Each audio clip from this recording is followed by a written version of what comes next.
Hi welcome to Eduverse learning. കഴിഞ്ഞ ദിവസം സൈക്കോളജിയിലെ 10 ചോദ്യങ്ങൾ നമ്മൾ ഡിസ്കസ് ചെയ്തിട്ടുണ്ടായിരുന്നു. എങ്ങനെയാണ് ക്വസ്റ്റ്യൻസ് വരുന്നത്, അതുപോലെ തന്നെ ഏതൊക്കെ ഏരിയകളിലൂടെയാണ് കൂടുതലായി ചോദ്യങ്ങൾ ചോദിക്കുന്നത് തുടങ്ങിയ കാര്യങ്ങളൊക്കെ നമ്മൾ ഡിസ്കസ് ചെയ്തു. അതിൻ്റെ അടുത്ത 10 ചോദ്യങ്ങളാണ് ഇന്ന് നമ്മൾ പറയാൻ പോകുന്നത്. നിങ്ങൾ മനസ്സിലാക്കേണ്ടത് എക്സാമിൽ വരുന്ന രീതികൾ, ഇപ്പോൾ നമ്മൾ മുമ്പ് കുറേ ചോദ്യങ്ങൾ ചെയ്തിട്ടുണ്ടായിരുന്നു. പക്ഷെ അതിൽ നിന്ന് കുറച്ചും കൂടി വ്യത്യസ്തമായി ചോദിക്കുന്ന സ്ഥലങ്ങൾ അല്ലെങ്കിൽ ആ ഏരിയയിൽ വരുന്ന മാറ്റങ്ങൾ നിങ്ങൾ ഓരോ ക്വസ്റ്റ്യൻസ് മനസ്സിലാക്കാം. അതുകൊണ്ട് തന്നെ ഓരോ എക്സാം നമ്മൾ PYQs മാത്രം പഠിച്ചാൽ മതിയോ എന്ന് ചോദിച്ചാൽ PYQs മാത്രം പഠിച്ചാൽ പോരാ. പക്ഷേ ഈ PYQസിൽ നിന്ന് ആ ടോപ്പിക്കുകളെ കുറിച്ചുള്ള ഒരു കൺസെപ്റ്റ്, ഒരു ധാരണ നമ്മൾ രൂപപ്പെടുത്തിയെടുക്കുക എന്നുള്ളതാണ്. നമ്മൾ പ്രീവിയസ് ഇയർ ക്വസ്റ്റ്യൻസ് ചെയ്യുമ്പോൾ അതിൻ്റെ ആൻസർ അത് പഠിക്കുന്നതിന് പകരം ആ ക്വസ്റ്റ്യൻസ് ചോദിക്കുന്ന ഏരിയയിൽ നിന്നുള്ള അതിനെക്കുറിച്ചുള്ള ഒരു ധാരണ നമുക്കുണ്ടായിരിക്കണം. അതുകൊണ്ടാണ് നമ്മൾ 4 ഓപ്ഷൻസ് പറയുന്നതും അതിൻ്റെ റിലേറ്റഡ് ആയിട്ടുള്ള ഫാക്റ്റ് പറയുന്നതും. നിങ്ങൾക്ക് മനസ്സിലായി എന്ന് വിചാരിക്കുന്നു. കാരണം എക്സാമിന് ചോദിക്കുമ്പോൾ നമ്മൾ ഇത് തീരെ പഠിച്ചിട്ടില്ലല്ലോ, അപ്പോൾ നമ്മൾ എന്ത് ചെയ്യും, ആകെ കൺഫ്യൂസ്ഡ് ആവും. എന്നാൽ പല ഭാഗത്തു നിന്നും ഒരുപാട് കണ്ടില്ല, ഒരു വർഷം തന്നെ 2 എക്സാം നടക്കുന്നുണ്ട്. അപ്പോൾ അവർക്ക് ചോദിക്കാൻ ഇതിൻ്റെ ഒരുപാട് ഏരിയകളുണ്ട്. അപ്പോൾ നമുക്കത് മനസ്സിലാക്കും. ചില ക്വസ്റ്റ്യൻസിൻ്റെ ഡെപ്തൊക്കെ നോക്കിയാൽ നമുക്ക് മനസ്സിലാക്കാൻ പറ്റും. നമ്മൾ ആ ടെക്സ്റ്റ് ബുക്കിലൊക്കെ പഠിക്കുന്നതിനപ്പുറമുള്ള കാര്യങ്ങൾ അതിൽ വരുന്നുണ്ട്. അപ്പോൾ ആദ്യത്തെ ചോദ്യം നോക്കാം. ഇന്ന് സമൂഹ നിർമ്മിതിവാദം, അല്ലേ? എന്താണ് സമൂഹ നിർമ്മിതിവാദം എന്ന് പറഞ്ഞാൽ? Social constructivism. ഇത് പറയുമ്പോൾ തന്നെ നിങ്ങളുടെ മനസ്സിലേക്ക് വരണം കേട്ടോ. ആരാണ്? ക്ലാസ്സിൽ ഉപയോഗപ്പെടുത്തുന്ന അധ്യാപികക്ക് അവലംബിക്കാവുന്ന ഏറ്റവും അനുയോജ്യമായ രീതി ഏതാണ്? ഞാൻ പറഞ്ഞു, നമ്മൾ ഈ ക്വസ്റ്റ്യൻ്റെ ഏരിയ മനസ്സിലാക്കുക. സമൂഹ നിർമ്മിതിവാദം, സോഷ്യൽ കൺസ്ട്രക്റ്റിവിസം ആരുടെ ലേണിംഗ് തിയറിയുമായി ബന്ധപ്പെട്ടതാണ്? വൈഗോട്സ്കി, അല്ലേ? വൈഗോട്സ്കിയുടെ തിയറി നോക്കൂ. ഇതിൽ അധ്യാപകർക്ക് അവലംബിക്കാവുന്ന ഏറ്റവും അനുയോജ്യമായ രീതി നോക്കൂ, കൊളാബറേറ്റീവ് ലേണിംഗ്, സംഘടിത പഠനം, അതല്ലെങ്കിൽ സഹവർത്തിത മറന്നു പറഞ്ഞു കേട്ടോ, സഹവർത്തിത പഠനം എന്നും പറയുന്നുണ്ട്. അതുപോലെ ബ്രെയിൻ സ്റ്റോമിങ്, സിമുലേഷൻ, ക്വസ്റ്റ്യനിങ്. അപ്പോൾ ഇവിടെ അവലംബിക്കാവുന്ന ഏറ്റവും നല്ല രീതി നമുക്ക് ഇവിടെ ക്വസ്റ്റ്യനിൽ നിന്ന് മനസ്സിലാക്കാം. സോഷ്യൽ കൺസ്ട്രക്റ്റിവിസം പറയുന്ന ഇതിൻ്റെ രീതികളാണ് ഏത്? കൊളാബറേറ്റീവ് ലേണിംഗ്, സഹവർത്തിത പഠനം. എന്തുകൊണ്ടാണ് ഈ സോഷ്യൽ കൺസ്ട്രക്റ്റിവിസത്തിൽ അദ്ദേഹം അത് പറയുന്നത്? പഠനം, അദ്ദേഹത്തെക്കുറിച്ച് പറയുമ്പോൾ അദ്ദേഹം ലേണിംഗ് എന്നതിനെ നിർവചിക്കുന്നത് എന്താണ്? അത് ചുറ്റുപാടുകളുമായിട്ട്, അതുപോലെ ചുറ്റുമുള്ള മനുഷ്യരുമായിട്ട്, അവരുടെ പരിസരങ്ങളിൽ നിന്ന്, അല്ലേ, സമൂഹത്തിൽ നിന്ന്, ഇതിൽ നിന്നൊക്കെ രൂപപ്പെട്ടു വരുന്നതാണ് പഠനം എന്നാണ് അദ്ദേഹത്തിൻ്റെ കാഴ്ചപ്പാട്. അതുകൊണ്ടാണ് അദ്ദേഹം കൊളാബറേറ്റീവ് ലേണിംഗ്, അതുപോലെ തന്നെ ഗ്രൂപ്പ് ലേണിംഗ്, ഇതിനൊക്കെ പ്രാധാന്യം കൊടുക്കുന്നത്. നിങ്ങൾക്ക് നോക്കാം, വൈഗോട്സ്കിയുടെ ആശയങ്ങളുടെ അടിത്തറയിൽ രൂപപ്പെട്ട ചിന്താധാരയാണ് സാമൂഹിക ജ്ഞാന നിർമ്മിതിവാദം. അതിൻ്റെ മറ്റൊരു പേരാട്ടോ സോഷ്യൽ കൺസ്ട്രക്റ്റിവിസത്തിൻ്റെ സമൂഹ നിർമ്മിതിവാദം എന്ന് പറയും പോലെ സാമൂഹിക ജ്ഞാന നിർമ്മിതിവാദം. ഇതിൽ നോക്കൂ, വൈഗോട്സ്കി നിർദ്ദേശിച്ച പഠന രീതികളൊക്കെ എന്തൊക്കെയാണ്? ഒന്ന് ഗ്രൂപ്പ് ലേണിംഗ്, രണ്ടാമത്തത് ഡയലോജിക് ലേണിംഗ്, അല്ലേ, ഡയലോജിക്. മൂന്നാമത്തത് കൊളാബറേറ്റീവ് ലേണിംഗ്, സഹവർത്തിതം, അല്ലെങ്കിൽ നമ്മളിപ്പം പറഞ്ഞിട്ടുള്ള സംഘടിത പഠനം. ഇതിൽ മാറിപ്പോരുത് ഗ്രൂപ്പ് ലേണിംഗ്. ഇപ്പോൾ സഹവർത്തിത പഠനത്തിൽ നമ്മൾ സംഭവിക്കുന്നത്, ഒരു ഗ്രൂപ്പുകൾ, വ്യത്യസ്ത ആശയങ്ങൾ അല്ലെങ്കിൽ വ്യത്യസ്ത ലെവലിലുള്ള കുട്ടികളായിരിക്കും ക്ലാസ്സിലുണ്ടാവുക. അവർ പരസ്പരം ഒരു വിഷയത്തെക്കുറിച്ച് അവരുടേതായ അഭിപ്രായങ്ങൾ പറയുന്നു. ചിലത് ഒന്നിനേക്കാൾ ഉഷാറായിരിക്കും. അപ്പോൾ അവർ അതിൻ്റെ മെറിറ്റ്സ്, ഡീമെറിറ്റ്സ് തുടങ്ങിയ കാര്യങ്ങളൊക്കെ ഡിസ്കസ് ചെയ്തിട്ട് അവരൊരു പൊതുവായ നിഗമനത്തിലേക്ക് എത്തിച്ചേരുന്നു അവർ തന്നെ. എന്നിട്ട് അതിനെക്കുറിച്ച് മനസ്സിലാക്കി അതിൽ നിന്ന് അങ്ങനെ പഠനം രൂപപ്പെടുന്നു. അതാണ് നമ്മൾ കൊളാബറേറ്റീവ് ലേണിംഗ് എന്ന് പറയുന്നത്. ഓക്കെ, അതുകൊണ്ടാണ് ക്ലാസ്സിൽ കുട്ടികളെ ഗ്രൂപ്പുകളാക്കുന്നതിനെ കുറിച്ചൊക്കെ പറയുക. ഇങ്ങനെ ചോദിക്കാറുണ്ട് കേട്ടോ, ക്ലാസ്സിലെ ടീച്ചർ ഗ്രൂപ്പുകളാക്കി തിരിക്കുന്നു. അപ്പോൾ നമ്മൾ മനസ്സിലാക്കേണ്ടത് കൊളാബറേറ്റീവ് ലേണിംഗ്. ഇനി അതുപോലെ ഇതിൽ ഓപ്ഷനിൽ വന്നതാണ് ബ്രെയിൻ സ്റ്റോമിങ്. ഇങ്ങനെ ഒരുപാട് ഇൻസ്ട്രക്ഷണൽ സ്ട്രാറ്റജി, അല്ലേ, ബോധന തന്ത്രങ്ങളുണ്ട്. അപ്പോൾ അതിൽ നടത്തുന്നതാണ് ബ്രെയിൻ സ്റ്റോമിങ്, അല്ലേ. ബ്രെയിൻ സ്റ്റോമിങ്ങിൽ നമ്മൾ മനസ്സിലാക്കേണ്ടത് ഒരു സംഘം പഠിതാക്കളിൽ നിന്ന് ഒരു വിഷയത്തെ അല്ലെങ്കിൽ ഒരു സന്ദർഭത്തെ കുറിച്ച് വിവരം ശേഖരിക്കുകയും പ്രശ്നത്തിൻ്റെ വിവിധ തലങ്ങൾ വിശകലനം ചെയ്ത് വൈവിധ്യങ്ങളായ ആശയ രൂപീകരണം സൃഷ്ടിച്ച് പ്രശ്നപരിഹാരം പ്രോബ്ലം സോൾവിങ്ങിലേക്ക് എത്തിച്ചേരുക. ബ്രെയിൻ സ്റ്റോമിംഗ് എന്ന പദം ആദ്യമായി ഉപയോഗിച്ചതാണ് അലക്സ് ഫേക്നി ഓസ്ബോൺ ആണ് കേട്ടോ. അതാ ബ്രെയിൻ സ്റ്റോമിങ് ചോദിക്കാറുണ്ട്. ഇപ്പോൾ സർഗാത്മകത അതായത് ക്രിയേറ്റിവിറ്റി ഉണ്ടാക്കാൻ അവിടെ ബ്രെയിൻ സ്റ്റോമിങ് വളരെ ഇമ്പോർട്ടൻ്റ് ആണ്. പിന്നെ സിമുലേഷൻ, ഇതിൽ മറ്റൊരു ഓപ്ഷൻ ആയിരുന്നു. എന്താണ് സിമുലേഷൻ? അതായത് യഥാർത്ഥ സന്ദർഭങ്ങൾക്ക് സമാനമായി കൃത്രിമമായ സന്ദർഭങ്ങൾ സൃഷ്ടിച്ച് ഒരു പ്രശ്നമോ സംഭവമോ ആശയമോ അവതരിപ്പിക്കുന്ന രീതി. ഇപ്പോൾ ഉദാഹരണത്തിന് നമുക്കറിയാം സ്കൂൾ പാർലമെൻറ്റ്, മോക്ക് കോർട്ട് എന്നൊക്കെ അങ്ങനെയുള്ള കാര്യങ്ങൾ ഉണ്ടാവാറില്ലേ. അപ്പോൾ യഥാർത്ഥത്തെ സംഭവങ്ങൾക്ക് സമാനമായത് നമ്മളൊരു കൃത്യമായിട്ട് നിർമ്മിക്കുന്നു. ഓക്കെ, അപ്പോൾ അതാണ് സിമുലേഷൻ. ഇനി നമുക്ക് അടുത്ത ക്വസ്റ്റ്യൻ നോക്കാം. കുട്ടികൾക്ക് അവരുടെ സാഹചര്യങ്ങളുമായി പൊരുത്തപ്പെടാനും നല്ല പൗരന്മാരായി വളരാനും ഉതകുന്ന രീതിയിൽ നൽകപ്പെടുന്ന മാർഗനിർദ്ദേശം. ഈ ക്വസ്റ്റ്യൻ പേപ്പറിൽ ഈ നമ്മുടെ ഗൈഡൻസ് ആൻഡ് കൗൺസിലിംഗ് ആ ഭാഗത്തു നിന്ന് ചോദ്യങ്ങൾ വന്നിട്ടുണ്ട്. അതിൻ്റെ രണ്ടാമത്തെ ക്വസ്റ്റ്യൻസ് ആണ് കേട്ടോ. അപ്പോൾ ഇവിടെ കുട്ടികൾക്ക് അവരുടെ സാഹചര്യങ്ങളുമായിട്ട് പൊരുത്തപ്പെടുക, അതുപോലെ നല്ല പൗരന്മാരായി വളരാൻ അതിന് വേണ്ടിയിട്ട് എന്ത് ഗൈഡൻസ് ആണ്? ഒന്ന് personal guidance, educational guidance, vocational guidance, group guidance. എന്താണ് അത്? പേഴ്സണൽ ഗൈഡൻസ് ആണ് ഉദ്ദേശിക്കുന്നത് കേട്ടോ. വ്യക്തിപരമായ മാർഗനിർദ്ദേശം മലയാളം മനസ്സിലാക്കി വെക്കുക. അതുപോലെ നമ്മൾ എഡ്യൂക്കേഷണൽ കോഴ്സുമായി ബന്ധപ്പെട്ട് കുട്ടികളെ അല്ലേ 10 കഴിഞ്ഞ് എന്തെടുക്കും, +2 കഴിഞ്ഞ് എന്തെടുക്കും. അതുപോലെ ഒരു ജോലി വൊക്കേഷണൽ തൊഴിൽപരമായിട്ടുള്ള ഗൈഡൻസുകളുണ്ട്. പിന്നെ ഗ്രൂപ്പ് ഗൈഡൻസ്, നമ്മൾ ഇന്നലെ പറഞ്ഞിരുന്നു അല്ലേ, ഗ്രൂപ്പിൻ്റെ വിഷയത്തിൽ നമ്മൾ പ്രത്യേകം പറഞ്ഞു. ഗ്രൂപ്പ് കൗൺസിലിംഗ്, ഗ്രൂപ്പ് ഗൈഡൻസിനെ കുറിച്ച് പറഞ്ഞിട്ടുണ്ടായിരുന്നു. അപ്പോൾ ഇവിടെ ആൻസർ വരുന്നത് പേഴ്സണൽ ഗൈഡൻസ് ആണ് കേട്ടോ. ഇനി അടുത്ത ക്വസ്റ്റ്യൻ നോക്കൂ. അപ്പർ പ്രൈമറി വിദ്യാർത്ഥിയായ ഷിജു ഗണിതത്തിൽ കണക്ക് കൂട്ടലുകൾ നടത്തുമ്പോൾ എപ്പോഴും അക്കങ്ങളുടെ സ്ഥാനവില തെറ്റിച്ചു കാണിക്കുന്നു. താഴെ പറയുന്നവയിൽ ഏത് തരം പഠന വൈകല്യമാണ് ഷിജുവിനുള്ളത്? അപ്പോൾ ഇതെന്തുമായ ചോദ്യമാണ്? പഠന വൈകല്യത്തെക്കുറിച്ചുള്ള ചോദ്യമാണ്. ലേണിംഗ് ഡിസാബിലിറ്റി നമ്മൾ പറഞ്ഞു ഹോട്ട് ടോപ്പിക്കുകളിൽ പെട്ടതാണ് ലേണിംഗ് ഡിസാബിലിറ്റിയെ കുറിച്ചുള്ള ചോദ്യങ്ങൾ. ഇവിടെ നോക്കൂ, ഡിസ്പ്രാക്സിയ, ഡിസ്കാൽക്കുലിയ, ഡിസ്ഗ്രാഫിയ, ഡിസ്ലെക്സിയ. അപ്പോൾ നിങ്ങൾക്ക് ഉത്തരം കിട്ടില്ല. ഏതാണ് ഉത്തരം? പറയൂ, ഒന്ന് കമൻറ്റ് ചെയ്യൂ. ഏതാണ്? ഡിസ്കാൽക്കുലിയ. നമുക്കല്ലേ മാത്തമാറ്റിക്സ് ഗണിതത്തിലുള്ള പ്രശ്നങ്ങളൊക്കെ ഡിസ്കാൽക്കുലിയ എന്ന് പറയാം.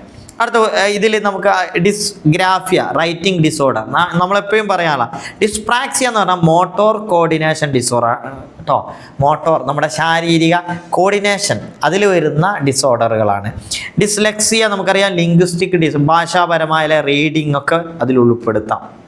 വായനാ വൈകല്യം എന്ന് ഉൾപ്പെടുത്താം. ഇനി 14ാമത്തെ ക്വസ്റ്റ്യൻ. കുട്ടികളിൽ മെറ്റാകോഗ്നിറ്റീവ് ശേഷികൾ. അപ്പോൾ ഈ ഒരു വേർഡ് ഓർത്തിരിക്കുക, മെറ്റാകോഗ്നിറ്റീവ് ശേഷികൾ വികസിപ്പിക്കുന്നതിനായി പരിശ്രമിക്കുന്ന ഒരു അധ്യാപികക്ക് ഉപയോഗപ്പെടുത്താൻ കഴിയുന്ന ഏറ്റവും അനുയോജ്യമായ പഠന രീതി. മെറ്റാകോഗ്നിറ്റീവ് എന്ന് പറഞ്ഞാൽ എന്താ? തൻ്റെ ചിന്തയെക്കുറിച്ച് ചിന്തിക്കുക അല്ലേ. കോഗ്നിറ്റീവ്, മെറ്റാകോഗ്നിറ്റ്. അപ്പോൾ താൻ ചിന്തിക്കുന്ന കാര്യങ്ങളെക്കുറിച്ച് ചിന്തിക്കുന്നതിനാണ് നമ്മൾ മെറ്റാകോഗ്നിറ്റീവ് എന്ന് പറയാം. അപ്പോൾ അവിടെ അങ്ങനെയുള്ളൊരു ശേഷി വർദ്ധിപ്പിക്കണമെങ്കിൽ, അങ്ങനെയുള്ള ഒരു എബിലിറ്റി കുട്ടികളിൽ ഡെവലപ്പ് ചെയ്യണമെങ്കിൽ എന്ത് ചെയ്യണോ? അതിനെന്താണ്? ലെക്ചറിങ് ആണോ, ബ്രെയിൻ സ്റ്റോമിംഗ് ആണോ, ജേർണലിംഗ് ആണോ, പാരായണമാണോ? ഒരുപാട് രീതികൾ ഇവിടെ പറഞ്ഞിട്ടുണ്ട്.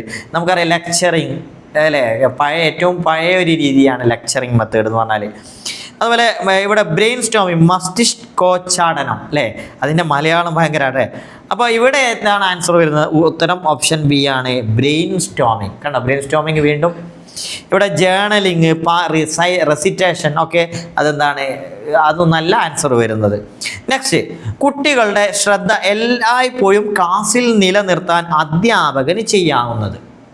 അപ്പോൾ ഇവിടെ എന്ത് ചെയ്യണം? മാക്സിമം അറ്റൻഷൻ ഓഫ് സ്റ്റുഡൻസ് അത് കിട്ടാൻ വേണ്ടിയിട്ട് നിലനിർത്താൻ ടീച്ചർ ചെയ്യണത് വിവിധ പഠന സാഹചര്യങ്ങൾ സൃഷ്ടിക്കുക. അതായത് വെറൈറ്റി ഓഫ് ലേണിംഗ് സിറ്റുവേഷൻസ് ഉണ്ടാക്കുക, അല്ലെങ്കിൽ ആഖ്യാന ശൈലി അവലംബിക്കുക. നരേഷൻ, ക്ലാസ്സിലൊരു കഥ പറയുന്നത് പോലെയുള്ളൊരു നരേഷൻ, അല്ലെങ്കിൽ വിവരണാത്മകമായ ക്ലാസ് കൊടുക്കുക. അല്ലെ വേഗത കുറച്ചുള്ള ലെക്ചറിങ് സ്ലോലി ആൻഡ് സ്റ്റഡിലി, മെല്ലെ ലെക്ചർ ചെയ്യുക. അല്ലെങ്കിൽ ട്യൂട്ടോറിയൽ മെത്തേഡ്സുകൾ അവലംബിക്കുക. ഏതായിരിക്കും ഇവിടെ കറക്റ്റ് ആൻസർ വരുന്നത്? വരുന്നത്? ആലോചിച്ചാൽ കിട്ടാവുന്നതല്ലേ ഉള്ളൂ. ക്ലാസ്സിൽ കുട്ടികളുടെ ശ്രദ്ധ നിലനിർത്തണമെങ്കിൽ വൈവിധ്യമായ സാഹചര്യങ്ങൾ, ലേണിംഗ് സ്റ്റൈലുകൾ വേണം. സോ വിവിധ പഠന സാഹചര്യങ്ങൾ സൃഷ്ടിക്കുക, അതാണ് ഇവിടുത്തെ ആൻസർ വരുന്നത്. ക്ലിയർ അല്ലേ? ഇനി നമ്മൾ 16ാമത്തെ ചോദ്യം നോക്കൂട്ടോ. താഴെ പറയുന്നതിൽ ഫലവത്തായ അധ്യാപകൻ അല്ലാത്തത്, അപ്പോൾ മികച്ചൊരു അധ്യാപകൻ അല്ലാത്തത് നമുക്ക് സെലക്ട് ചെയ്യാം. ആലോചിച്ചാൽ കിട്ടും. ഓരോ ഓപ്ഷൻസ് നോക്കൂ. വളരെ താല്പര്യത്തോടെ അധ്യാപനം ചെയ്യുന്ന അധ്യാപകൻ, താല്പര്യപൂർവ്വം, അതിപ്പോൾ നല്ലൊരു അധ്യാപകനല്ലേ. നൂതന ബോധന രീതികൾ അവലംബിക്കുന്ന അധ്യാപകൻ, പുതിയ എന്താ പറയുന്നത് ഇന്നോവേറ്റീവ് സ്ട്രാറ്റജീസ് ക്ലാസ്സിൽ കൊണ്ടുവരുന്ന ഒരു അധ്യാപകൻ, അവർ ഒരു നല്ല അധ്യാപകനല്ലേ. ക്ലാസ്സിനെ നിയന്ത്രിക്കാതെ അധ്യാപനത്തിൽ മാത്രം ശ്രദ്ധിക്കുക, അതായത് a teacher puts emphasis more on teaching, പഠനത്തിൽ പ്രാധാന്യം കൊടുക്കുന്നുണ്ട്, പക്ഷേ എന്തില്ല, ക്ലാസ് റൂം മാനേജ്മെൻറ്റിന് പ്രാധാന്യം കൊടുക്കുന്നില്ല. ഒരു ഡിസിപ്ലിൻ അല്ലാത്ത ഒരു ക്ലാസ് റൂം എങ്ങനെയായിരിക്കും? അവിടെ കൃത്യമായിട്ട് പഠനം നടക്കുമോ? ഇല്ല. സോ നമുക്ക് അടുത്ത ഓപ്ഷനും കൂടി നോക്കാം. പാഠഭാഗം പഠിപ്പിച്ചു തീർക്കുന്നതിനേക്കാൾ അവ മനസ്സിലാക്കുന്നതിൽ ഊന്നൽ നൽകുന്ന അധ്യാപകൻ, പഠിപ്പിച്ച് തീർക്കുന്നതിനപ്പുറം കുട്ടികൾക്ക് അത് മനസ്സിലായിട്ടുണ്ടോ എന്ന് നോക്കുന്നത്. അപ്പോൾ നമുക്ക് ആൻസർ കണ്ടെത്താം. Option C is the correct answer. Option C അല്ലേ, ക്ലാസ്സിനെ നിയന്ത്രിക്കാതെ അധ്യാപനത്തിൽ മാത്രം ശ്രദ്ധ കേന്ദ്രീകരിക്കുന്ന അധ്യാപകൻ. അടുത്ത ക്വസ്റ്റ്യൻ നോക്കൂ. സ്വയം വിലയിരുത്തുന്നതിൻ്റെ ഭാഗമായി കുട്ടികൾ ലേണിംഗ് കർവ് വരയ്ക്കുന്ന വേളയിൽ, കുട്ടികളുടെ ലേണിംഗ് കർവ് വരയ്ക്കുക. While constructing learning curve as A self assessment tool many of the students have frequent plateaus in the curve. ഒരുപാട് കുട്ടികൾ എന്തുണ്ട്, സമപീഠസ്ഥലിയുണ്ട് അല്ലേ, പഠനപീഠസ്ഥലി വന്നിട്ടുണ്ട്. താഴെ പറയുന്നതിൽ ഏറ്റവും അനുയോജ്യമായ കാരണം. അപ്പോൾ നമുക്കറിയാം ലേണിംഗ് കർവ് ചോദിക്കാറുണ്ട്, അതിൽ പഠനപീഠസ്ഥലി അല്ലേ, ലേണിംഗ് പ്ലാറ്റ്യൂസ്. അപ്പോൾ അതിനെക്കുറിച്ചാണ് ചോദിക്കുന്നത്. എന്തുകൊണ്ടാണ് ആ പഠനപീഠസ്ഥലിയുടെ കാരണമെന്നാണ്. അപ്പോൾ ബോധന രീതിയുടെ പോരായ്മ, കുട്ടികൾ കൊടുക്കുന്ന ടീച്ചിങ് മെത്തേഡിൻ്റെ പ്രോപ്പറായിട്ടുള്ള ടീച്ചിങ് മെത്തേഡ് അല്ല, ഇംപ്രോപ്പർ മെത്തേഡ് ഓഫ് ടീച്ചിങ്. നൂതനമായ ബോധനരീതി, ഇന്നോവേറ്റീവ് ടീച്ചിങ് സ്ട്രാറ്റജി. നൂതനമായ രീതികൾ കൊടുക്കുമ്പോൾ കുട്ടികളിൽ പഠനപീഠസ്ഥലി ഉണ്ടാവില്ല. റിയലിസ്റ്റിക് ലെവൽ ഓഫ് ആസ്പിരേഷൻ, യഥാർത്ഥ നിലയിലുള്ള ഉത്കർഷേഷ എന്ന് പറഞ്ഞാൽ ഇവിടെ realistic level of aspiration. Okay, realistic കുട്ടികളിൽ നമുക്ക് ഒരുപാട് ആസ്പിരേഷൻസ്, താല്പര്യങ്ങളുണ്ടാവും. അപ്പോൾ അത് റിയലിസ്റ്റിക് ആയിരിക്കണം. അപ്പോൾ അടുത്ത് നോക്കൂ, ഹൈ ലെവൽ ഓഫ് മോട്ടിവേഷൻ, ഉന്നത നിലയിലുള്ള അഭിപ്രേരണ. അപ്പോൾ ഇവിടുത്തെ ആൻസർ ഏതാണെന്ന് മനസ്സിലാക്കാം. ഏതാണ്? ഇംപ്രോപ്പർ മെത്തേഡ് ഓഫ് ടീച്ചിങ് എന്നുള്ളതാണ്. ക്ലിയർ അല്ലേ? Improper method of teaching. ഇനി നമ്മൾ ഇവിടെ നിങ്ങൾ മനസ്സിലാക്കുക എന്താണ് പഠനപീഠസ്ഥലി. അതായത് പരിശീലനം നൽകിയാലും, അതായത് കുട്ടിക്ക് പരിശീലനം കൊടുത്താലും പഠിക്കാനുള്ള താല്പര്യമില്ലായ്മ, ശ്രദ്ധക്കുറവ്, രോഗം, മാനസിക തളർച്ച തുടങ്ങിയ പ്രതികൂല സാഹചര്യങ്ങൾ അല്പം പോലും പുരോഗതി കൈവരിക്കാത്തൊരു ഘട്ടം പഠനത്തിലുണ്ടാവും. ഇതിനാണ് നമ്മൾ പഠനപീഠസ്ഥലി എന്ന് പറയാം. നമ്മൾ കൃത്യമായിട്ട് ടീച്ചിങ് ചെയ്യുന്നുണ്ട്, പക്ഷേ പല കാരണങ്ങൾ കൊണ്ട് അവർക്ക് എന്ത് ചെയ്യും, പഠനത്തിൽ ഒരു തീരെ മുന്നോട്ട് പോവില്ല, ഡെവലപ്മെൻറ്റ് തീരെ ഉണ്ടാവില്ല. അപ്പോൾ ഇതിന് ഒരുപാട് കാരണങ്ങൾ പറയുന്നുണ്ട്.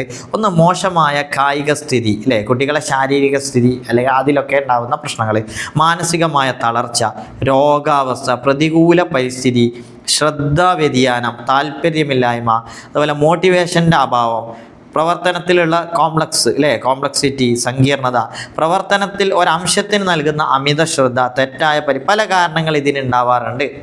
ഓക്കെ, അപ്പം നമ്മൾ നേരത്തെ ഓപ്ഷനിൽ നിന്ന് നമുക്ക് കൃത്യമായിട്ട് നമുക്കത് മനസ്സിലാക്കാം. ആ വേർഡ് ശ്രദ്ധിക്കാം കേട്ടോ. ഇനി അടുത്ത ക്വസ്റ്റ്യൻ. നിങ്ങളുടെ സ്കൂളിലെ ഒരു കുട്ടി ലൈംഗിക പീഡനത്തിനിരയായാൽ ഒരു പ്രൈമറി സ്കൂൾ അധ്യാപകൻ എന്ന നിലയിൽ നിങ്ങൾ എന്തു ചെയ്യും? സ്കൂൾ അധികൃതരെയും രക്ഷിതാക്കളെയും വിവരം അറിയിക്കും. വേണം അല്ലേ, കൃത്യമായിട്ട് അധികൃതരെ അറിയിക്കണം. ചൈൽഡ് ലൈൻ കേന്ദ്രങ്ങളിൽ വിവരം അറിയിക്കണം. അതെ, അധ്യാപകൻ്റെ കടമയാണ്. പ്രശ്നം യഥാർത്ഥമാണോ എന്ന് ഉറപ്പുവരുത്തുകയും ചെയ്യും. ഇനി മേൽ പറഞ്ഞവയല്ല. അപ്പം നിങ്ങൾ ഇവിടുത്തെ ആൻസർ ഏതാ കൊടുക്കേണ്ടത്? നിങ്ങൾ ഒന്നാമത്തെ ശരിയാണല്ലോ, അപ്പോൾ ടിക്കറ്റ് പോകരുത് കേട്ടോ. എല്ലാ ഓപ്ഷൻസും ഒന്ന് വായിച്ചു നോക്കുക, ഇങ്ങനെയും ക്വസ്റ്റ്യൻസ് വരും. So option D is the correct answer. Clear? എഴുതാൻ പറ്റില്ലേ? ഇനി 8ാം ക്ലാസ്സിൽ പഠിക്കുന്ന അനുവിന് രസതന്ത്രത്തിലെ സമവാക്യങ്ങൾ സമീകരിക്കുന്നതിന് മിക്കപ്പോഴും പ്രയാസം നേരിടുന്നു.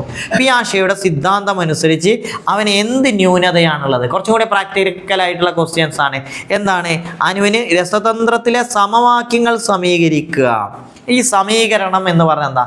ഇപ്പം നമുക്കറിയാം, ഇപ്പോൾ ഉദാഹരണത്തിന് ഇതൊരു രസതന്ത്ര സമവാക്യമാണ്. ഇവിടെ കോഫിഷ്യൻസ്, ഇവിടെ റിയാക്റ്റൻസ് ഉണ്ട്, അതുപോലെ പ്രൊഡക്ട്സ് ഉണ്ട്. അപ്പോൾ സമീകരിക്കുക എന്ന് പറഞ്ഞാൽ രണ്ടും തുല്യമാക്കുക എന്നല്ലേ. ഇതിന് പല രൂപത്തിൽ എഴുതിയാലും ഇത് രണ്ടും തുല്യമാണ് എന്ന് നമുക്ക് മനസ്സിലാക്കാൻ പറ്റുക ആ രീതിയിൽ. ഇപ്പോൾ A plus B is equal to C എന്ന് പറഞ്ഞാൽ C minus B is equal to A എന്നുള്ള ഒരു കൺസെപ്റ്റ് ഇത് നമ്മൾ മുമ്പ് പറഞ്ഞിട്ടുണ്ടായിരുന്നു. എന്താണെന്നോ ഇതിന് പറയാം? റിവേഴ്സബിലിറ്റി. എന്താണ് റിവേഴ്സബിലിറ്റി? ഇനി നമ്മൾ മനസ്സിലാക്കിയ ഈ ഓപ്ഷനിലുണ്ടോ നോക്കി. എന്തിൻ്റെ? Object permanence, conservation, reversible thinking. അതെ, റിവേഴ്സബിലിറ്റി എന്ന് പറഞ്ഞാൽ റിവേഴ്സിബിൾ തിങ്കിങ് എന്നുള്ളതാണ്, ലോജിക്കൽ റീസണിങ്. അപ്പോൾ നമ്മൾ ഓപ്ഷൻ സി ആണ്. ഇനി മറ്റുള്ളതൊക്കെ നമ്മൾ പഠിച്ചിട്ടല്ലോ. Object permanence, വസ്തുസ്ഥിരത. ഒരു വസ്തു നമ്മൾ കാഴ്ചയിൽ നിന്ന് മറഞ്ഞാലും അവിടെ അല്ലേ അത് മനസ്സിൽ ഇങ്ങനെ നിലനിൽക്കുക. വസ്തുസ്ഥിരത. ചെറിയ സെൻസറി മോട്ടോർ സ്റ്റേജിലൊക്കെ ആ ഒരു അതിൻ്റെ ഒരു അഭാവം വരുന്നുണ്ട്. പിന്നെ കൺസർവേറ്റിസം അല്ലേ. കൺസർവേറ്റിസം എന്ന് പറയുന്നത് കൺസർവേഷൻ നമ്മൾ ആദ്യം പറഞ്ഞിട്ടുണ്ടായിരുന്നു. ഒരു പാത്രത്തിൽ ഇടുങ്ങിയതും അതുപോലെ വീതിയുള്ള പാത്രത്തിൽ ഒരേ അളവിലുള്ള എന്തെങ്കിലും എടുത്താൽ അത് രണ്ടും തുല്യമാണ്. കൺസർവേഷൻ കുട്ടികൾ ഉണ്ടെങ്കിൽ മാത്രമേ അവർക്ക് അതിൻ്റെ ക്വാണ്ടിറ്റി രണ്ടും തുല്യമാണെന്ന് മനസ്സിലാക്കൂ. അല്ലെങ്കിൽ അത് രണ്ടും വ്യത്യസ്തമാണെന്നേ അവർ ചിന്തിക്കുകയുള്ളൂ. അപ്പോൾ അവിടെയാണ് അങ്ങനെ അത് വ്യത്യസ്തമാണെന്ന് ചിന്തിക്കുമ്പോൾ കൺസർവേഷൻ ഇല്ല. അപ്പോൾ നമ്മൾ ഇനി ഇതിൽ നിന്ന് മനസ്സിലാക്കേണ്ടത് ഇത് വരുന്നത് ഇവിടെ കണ്ടോ, പ്രാഗ് മനോവ്യാപാര ഘട്ടത്തിലാണ് കുട്ടിക്ക് ഈ റിവേഴ്സിബിലിറ്റി ഇല്ലാതിരിക്കുക. അത് നമ്മൾ പറയുന്ന പേര് ഇറിവേഴ്സിബിലിറ്റി. അപ്പോൾ ഈ പ്രാഗ് അതായത് പ്രീ ഓപ്പറേഷണൽ സ്റ്റേജ്, പിയാഷയുടെ പ്രീ ഓപ്പറേഷണൽ സ്റ്റേജ്, രണ്ടാമത്തെ സ്റ്റേജ് അല്ലേ, അതിലുള്ള നോക്കൂ സിമ്പിൾസ് ഉപയോഗിച്ചാണ് കുട്ടികൾ എന്ത് ചെയ്യുന്നത്? ഭാഷ വികസനവും വസ്തുക്കളെ സൂചിപ്പിക്കുവാൻ സിമ്പിൾസ് ഉപയോഗിക്കുന്നു. അതുപോലെ ഈഗോ സെൻട്രിക് തോട്ട്സ്, ഇതും പലപ്പോഴും ക്വസ്റ്റ്യനിൽ വരാറുണ്ട്. സ്വന്തം വീക്ഷണകോണിലൂടെ മാത്രങ്ങൾ കാര്യങ്ങൾ നോക്കി കാണുന്നു. അതുപോലെ സെൻട്രേഷൻ, കേന്ദ്രീകൃത ചിന്തനം ഈ ഒരു ഘട്ടത്തിൻ്റെ പ്രത്യേകതയാണ്. ഇറിവേഴ്സിബിലിറ്റി, ഇപ്പം നമ്മൾ ചോദിച്ചിട്ടുള്ള റിവേഴ്സിബിലിറ്റി ഇല്ലാത്തത് ഇറിവേഴ്സിബിലിറ്റി എന്ന് പറയാം. അതുപോലെ തന്നെ എല്ലാ വസ്തുക്കളും ജീവനുള്ളവയുടെ പ്രത്യേകതകൾ പ്രകടിപ്പിക്കുന്നതായി കരുത്. ആനിമിസം അല്ലേ, ആനിമിസം. അപ്പോൾ നമ്മൾ ഈ ഒരു ക്വസ്റ്റ്യനിൽ നിന്ന് ഈ ഒരു ഘട്ടത്തിൽ കുട്ടിക്ക് ഉണ്ടാകുന്ന പ്രത്യേകതകൾ നമ്മൾ പഠിച്ചെടുക്കുക. ഇനി നെക്സ്റ്റ് 20ാമത്തെ ക്വസ്റ്റ്യൻ, ഈ വീഡിയോയിലെ അവസാനത്തെ ക്വസ്റ്റ്യൻ ആട്ടോ. അപ്പോൾ വൈഗോട്സ്കി വൈജ്ഞാനിക വികാസത്തെ എങ്ങനെ നോക്കിക്കാണുന്നത്? കണ്ടോ, ചില ക്വസ്റ്റ്യൻസ് ചില ആളുകളെ കുറിച്ച് കൂടുതൽ ചോദ്യങ്ങൾ വരുന്നുണ്ട്. അപ്പോൾ വൈഗോട്സ്കിയെ കുറിച്ച് കൃത്യമായിട്ട് തന്നെ നമ്മൾ പഠിക്കുക. വൈഗോട്സ്കി വൈജ്ഞാനിക വികാസത്തെ എങ്ങനെ കാണും? അദ്ദേഹത്തിൻ്റെ കോഗ്നിറ്റീവ് ഡെവലപ്മെൻറ്റിന് സോഷ്യൽ കൺസ്ട്രക്റ്റീവ്സ് തിയറി അല്ലേ. അപ്പോൾ അതിൽ എങ്ങനെയാണ് കാണുന്നത്? ചോദന പ്രതികരണ ബന്ധങ്ങളുടെ പഠന പ്രക്രിയയാണ് വികാസം. അതായത് development as A sequence of learning stimulus response association. അങ്ങനെയാണോ കുട്ടികളുടെ ഡെവലപ്മെൻറ്റ് വരുന്നത്? സ്റ്റിമുലസ് റെസ്പോൺസ് എന്നുള്ള കൺസെപ്റ്റ് ആണോ? അല്ല, അത് ബിഹേവിയറിസ്റ്റുകളുടെ കൺസെപ്റ്റ് അല്ലേ. രണ്ട്, കുട്ടികൾക്ക് ലഭിക്കുന്ന സാമൂഹികവും സാംസ്കാരികവുമായ അനുഭവങ്ങളുടെ ഫലമാണ് വൈജ്ഞാനിക വികാസം. കുട്ടികളിൽ ഉണ്ടാകുന്ന കൊഗ്നിറ്റീവ് ഡെവലപ്മെൻറ്റ് വരുന്നത് എന്തുകൊണ്ടാണ്? Experiences of children in terms of social and cultural context. സാമൂഹികമായ ചുറ്റുപാടുകളിൽ നിന്നാണ് കിട്ടുന്നതെന്ന് നമ്മൾ നേരത്തെ പറഞ്ഞിട്ടുണ്ടായിരുന്നു. അപ്പോൾ അത് ശരിയാണ്. ഇനി മറ്റു ഓപ്ഷൻ കൂടി നോക്കാം. Development is genetically pre determined, അതായത് പാരമ്പര്യമായി മുമ്പേ തീരുമാനിക്കപ്പെട്ടതാണോ? അല്ല, അദ്ദേഹത്തിൻ്റെ കൺസെപ്റ്റ് കുട്ടി അതെല്ലാം കൂടിയായിട്ട് വരുന്നതല്ല. പിന്നെ development is A result of biological maturation. അത് ശാരീരിക പക്വത ആർജിച്ചാലാണ് ഡെവലപ്മെൻറ്റ് ഉണ്ടാകുക. ആണോ? ഡെവലപ്മെൻറ്റ് ശാരീരിക പക്വത ഉണ്ടായാൽ മാത്രമാണോ? അതല്ല, ശാരീരികം മാത്രമല്ല അത് വളർച്ച എന്ന് നമുക്ക് പറയാം. എന്നാൽ അതല്ല ഡെവലപ്മെൻറ്റ്, അത് മാത്രമല്ല എന്ന് നമുക്ക് കൃത്യമായിട്ട് പറയാം. So answer is option B. അപ്പോൾ ഇവിടുന്ന് നമ്മൾ മനസ്സിലാക്കേണ്ടത് ഓരോ തിയറികൾ നിർബന്ധമായിട്ട് ചോദിക്കും. വൈഗോട്സ്കി ചോദിക്കും, പിയാഷെ ചോദിക്കും, ബ്രൂണർ ചോദിക്കും. ഇവരൊന്നും നമ്മൾ ഒരിക്കലും മറന്നു പോകരുത്. ഓക്കെ, അപ്പോൾ നമുക്ക് ഇന്നത്തെ ക്ലാസ് ഇവിടെ അവസാനിപ്പിക്കാം. നിങ്ങൾ കുറച്ചുകൂടി ക്വസ്റ്റ്യൻസ് ചെയ്തു നോക്കുക. നമ്മുടെ ഫ്രീ വാട്സപ്പ് ചാനലിലൊക്കെ നിങ്ങൾക്ക് എന്നും ഇതിൻ്റെ മെറ്റീരിയൽസ് അതുപോലെ തന്നെ വീഡിയോസൊക്കെ നമ്മൾ ഷെയർ ചെയ്യാറുണ്ട്. ഇതുവരെ ജോയിൻ ചെയ്യാത്തവരുണ്ടെങ്കിൽ ജോയിൻ ചെയ്യുക. അതുപോലെ നമ്മുടെ ക്ലാസ്സുകൾ ഇഷ്ടപ്പെട്ടാൽ ഒന്ന് ലൈക്ക് ചെയ്യുക, അതുപോലെ കമൻറ്റ് ചെയ്യുക, നിങ്ങളുടെ സുഹൃത്തുക്കൾക്കൊക്കെ ഷെയർ ചെയ്യുക. So thank you.